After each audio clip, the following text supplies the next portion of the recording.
Major fire or explosion. In the event of a major fire or explosion, the principal's office should sound the fire alarm if it has not already been activated. Use the PA announcement system if an alternative evacuation route or alternate assembly area is to be used. Call 911 for the fire department and advise whether ambulances are needed.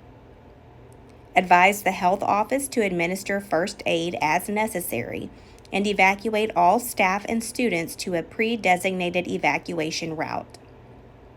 Ensure that appointed caretakers assist handicapped students.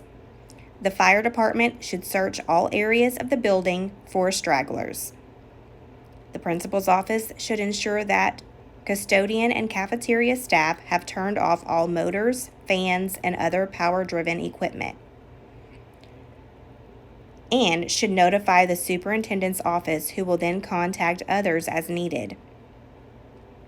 Make sure that you advise whether primary or alternative assembly areas will be used and advise whether students need to be transported by bus to another site.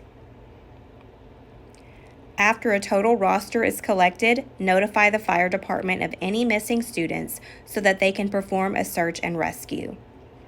If students are to be evacuated to another site or they are going to be dismissed for the day, organize a system for loading the buses as quickly and safely as possible. If students are to be dismissed for the day, a checkout area should be established, and students should only be released to parents or those listed on the emergency release form. Notify the parents and signal an all clear and return to the building when it is safe to do so. Lastly, file an incident report. If there is a major fire or explosion, the teacher should evacuate when you hear the fire alarm and follow the evacuation procedures. The teacher should be aware of pre-designated primary and alternate evacuation routes and take a roster sheet and gradebook with you.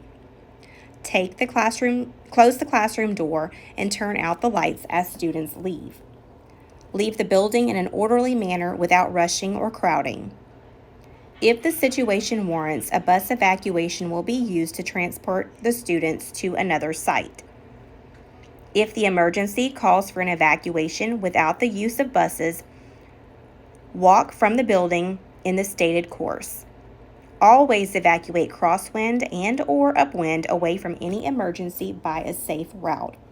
Students should be evacuated at least 300 feet from the building and out of the way of emergency vehicles.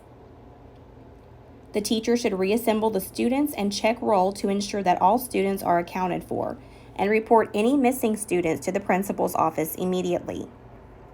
They should note on the class roster any students who have been released to their parents and return to your classroom once the all clear has been given by the principal's office.